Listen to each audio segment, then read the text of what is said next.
अगर आप MBBS abroad से करने का सोच रहे हो, स्पेसिफिकली किर्गिस्तान और उज़्बेकिस्तान जाना चाह रहे हैं या ऑलरेडी वहां पढ़ते हैं, तो इस वीडियो को एंड तक जरूर देखिएगा।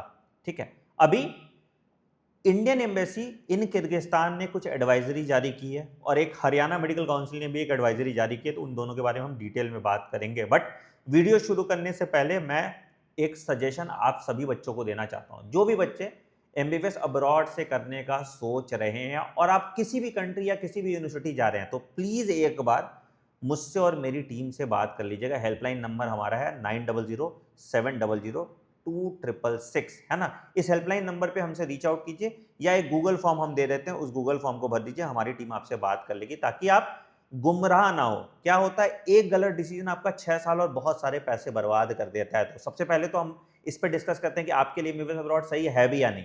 अगर सही है तो आपके बजट में कौन सी कंट्री या कौन सा कॉलेज बेस्ट है, हम इस पर डिस्कशन करते हैं। चलिए वीडियो के बात पे आते हैं। तो हुआ क्या कि अभी कुछ दिन पहले जो मिनिस्ट्री ऑफ हेल्थ किर्गिस्तान थी, उन्होंने एक एक्रीडिएशन ड्राइव चलाई थी कि मतलब ये यूनिवर्सिटीज हैं, ये एक्रीडिएटेड है मिनिस्ट्री ऑफ हेल्थ से, मतलब ये डिग्री दे सकते हैं और ये डिग्री नहीं दे सकते। सेम चीज इंडिया में भी होता है। इंडिया में भी एनएमसी यूनिवर्सिटीज को अफिलिएट करता है और यूनिवर्सिटीज का एफिलिएशन रिजेक्ट करता है ना। तो वही चीज ये भी कर रहे थे। तो इनमें 3 यूनिवर्सिटीज थी, जैसे Kyrgyz state medical academy, Kyrgyz Russian Slavic university और किर्गिज टेक्निकल यूनिवर्सिटी, जिसमें एक्रेडिएशन की जरूरत नहीं थी, तो ये यूनिवर्सिटीज को हटा दिया गया। बट इन्होंने कुछ 13 ऐसी यूनिवर्सिटीज फिगर आउट की जिनका एक्रेडिएशन इन्होंने हटा दिया है। They did not pass the state accreditation, मतलब ये अब एडमिशन नहीं ले सकते, और अगर एडमिशन ले भी रहे हैं तो ये आपको डिग्री नहीं देंगे according to NMC guideline also. क्यों अकॉर्डिंग टू एनएमसी गाइडलाइन? क्योंकि एनएमसी गाइडलाइन ये कहती थी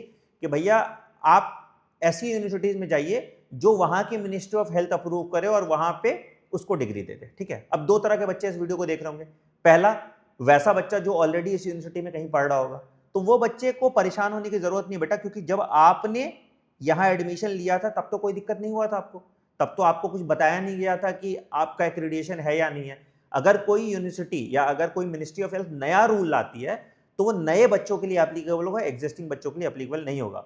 बट चलो, कोई ठिकाना नहीं, इन कंट्रीज का कुछ भी हो जाता है। तो अगर कुछ ऐसा प्रॉब्लम होता भी है तो बेटा हम एनएमसी को एक लेटर लिखेंगे और एनएमसी को बोलेंगे भैया कि आप इन बच्चों के लिए ट्रांसफर का एक बार का प्रोविजन अलाउ कर दो, जैसे हमने यूक्रेन में कराया था। ठीक है, तो वो हम जरूर करा देंगे अगर ऐसी नौबत आती है। बट 99% चांस है कि ऐसा कुछ नहीं होगा, आपको यहाँ पे डिग्री मिलेगी, आप वापस इंडिया के एफएमजी एग्जाम देके डॉक्टर बन पाएंगे।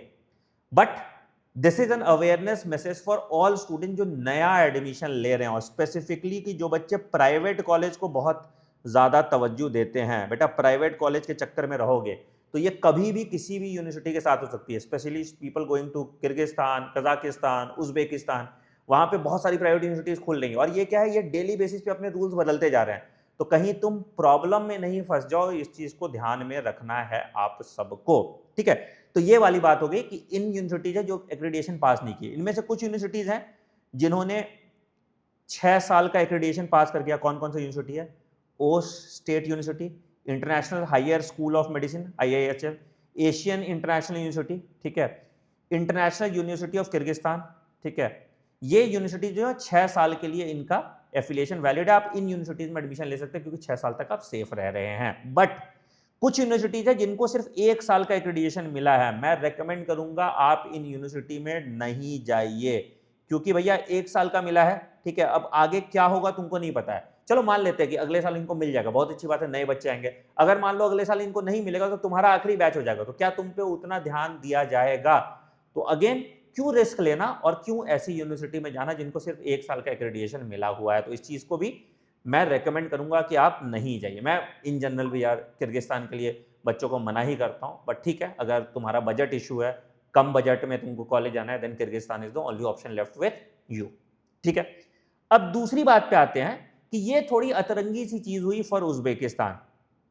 क्या हुआ कि जनरली पता नहीं ये कैसे हुआ, कुछ दिन पहले अभी ना एनएमसी ने एक लेटर जारी किया था। अब हुआ कैसे, वो पूरा स्टोरी मैं तुम्हें समझाता हूं। ठीक है, पहले क्या हुआ कि इंडियन एम्बेसी ने एक एडवाइजरी जारी किया बच्चों पे, जहां पे उन्होंने कुछ यूनिवर्सिटीज का नाम ले लिया था। क्या यूनिवर्सिटी का नाम लिया था? पहला एक यूनिवर्सिटी का नाम लिया था बुखारा, दूसरा एक समरकंद, तीसरा ताशकंद और एक ये तरमेश कैंपस कुछ TSMU का एक कैंपस था। इन 4 यूनिवर्सिटी का एक एडवाइजरी आया था कि इन यूनिवर्सिटीज़ में हमें कंप्लेन मिली है कि यहाँ पे ज़रूरत से ज़्यादा इंटेक ले रहे हैं और बच्चों की हालत नहीं है और इंफ्रास्ट्रक्चर उनका उतना अच्छा नहीं है, तो आप यहाँ एडमिशन ना लें। एडवाइजरी था, ठीक है। उसके बाद एक और NMC ने एक लेटर डाला था जहाँ पे उन्होंने बताया था कि बेलीज वाली यूनिवर्सिटीज़ हैं, 3 यूनिवर्सिटीज़ बेलीज की थी और इन यूनिवर्सिटीज़ के बारे में बोला था कि भैया ये यूनिवर्सिटीज़ अच्छी नहीं है, तो आप यहाँ पे नहीं जाइए क्योंकि आपके डिग्री को खतरा हो सकता है।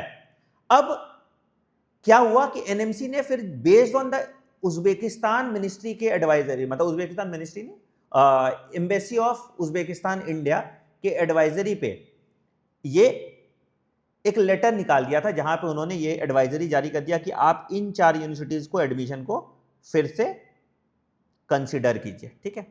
अब इसको देख के जो उज्बेकिस्तान की मिनिस्ट्री ऑफ हेल्थ थी और जो स्पेसिफिक ये कॉलेजेस थे, इन्होंने बोला कि हम इंडियन स्टूडेंट का एडमिशन नहीं लेंगे। तो अभी तुम देखोगे समरकंद ने एक लेटर जारी किया था कि भैया हम एडमिशन नहीं ले रहे हैं अभी, ठीक है।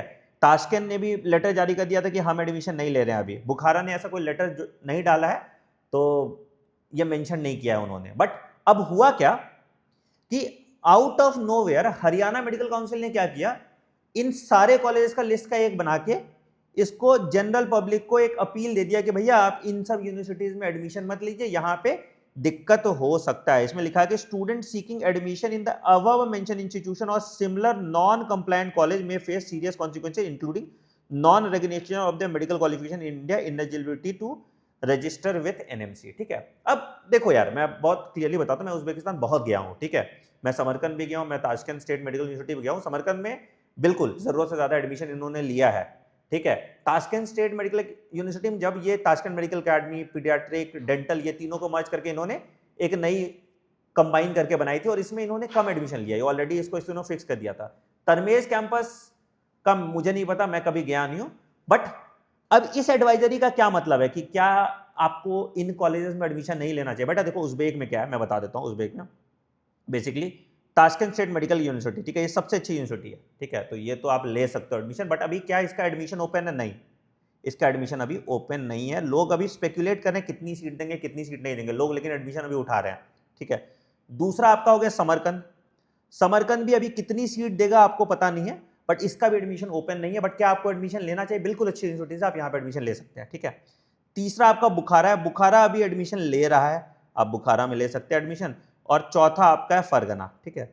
बाकी अंडीजान भी है और भी बहुत सारे हैं कॉलेज, मैं गया नहीं हूँ पर्सनली तो मुझे नहीं पता। ये 4 यूनिवर्सिटीज अच्छी हैं, आप यहाँ एडमिशन ले सकते हैं। बट कब? जब ये लिमिटेड इंटेक ले, तो अभी आ जाएगा कुछ दिन में कि ये कितना इंटेक लेने वाले हैं, तो आप उस हिसाब से एडमिशन ले लीजिएगा। बट मैं एक रिकमेंडेशन आप सबको बोलने वाला हूं, क्या कि भैया अगेन उज्बेकिस्तान में भी बहुत जल्दी ये एक्रीडिएशन वाला सब कुछ आएगा। तो अगर तुम प्राइवेट कॉलेज इन उज्बेकिस्तान जा रहे हो, मैंने बहुत मेडिकल कॉलेज एक्सप्लोर किया उज्बेक में, ठीक है। तो अगर तुम प्राइवेट कॉलेज इन उज्बेकिस्तान जा रहे हो तो अपने रिस्क पे जाना भैया, क्योंकि बहुत मेजर चेंजेस आने वाले हैं, तो तुम फंस सकते हो। इससे बेटर है कि तुम रशिया चले जाओ, ठीक है। रशिया इज द सेफेस्ट बेट, क्योंकि इन्होंने अपना मेडिकल सिस्टम स्टैब्लिश कर लिया है ना, इंडिया से पुराने मेडिकल कॉलेजेस हैं यहाँ पे, तो इनका सब कुछ हिसाब किताब स्टैब्लिश है, इनमें रेगुलर चेंजेस नहीं आते। तो this is your safest best for now. नहीं तो अपना पड़ोसी नेपाल है, वहाँ आप जा ही सकते हैं, बांग्लादेश है, वहाँ आप जा ही सकते हैं, है ना। तो इस तरह से ढंग से चूज कीजिएगा कि आपको MBBS अब्रॉड के लिए कहाँ जाना है। अब रशिया में भी क्या है कि बहुत ऐसे ऐसे कॉलेज है जो तुम बहुत सस्ता कॉलेज देख के करते हो, मतलब वेरी चीप कॉलेज। तो भैया जो सस्ता कॉलेज है ना, वो वैसी जगह ही है जो जगह भी बहुत चीप है। तो प्लीज अगर आपका बजट लेस देन 35 लाख है तो मत सोचो MBBS अब्रॉड करने का। क्यों लोन लेके MBBS अब्रॉड करना, ठीक है। कोई और कोर्स इंडिया में कर लो, ठीक है। 30-35 लाख से ऊपर का बजट है तभी MBBS अब्रॉड का सोचो। क्यों अपने पेरेंट्स को भी परेशान करोगे, खुद भी परेशान होगे और बहुत खराब कंडीशन में रहोगे। जब अब्रॉड से MBBS कर रहे हो तो ढंग की कंट्री से करो, नहीं तो मत करो, ठीक है। On that note I am ending this video. Comment section में जरूर बताना कि आप कौन सी यूनिवर्सिटी जाने का सोच रहे थे, और एक गूगल फॉर्म का लिंक मैं दे रहा हूं, उस गूगल फॉर्म को जरूर भर दीजिएगा। Thank you.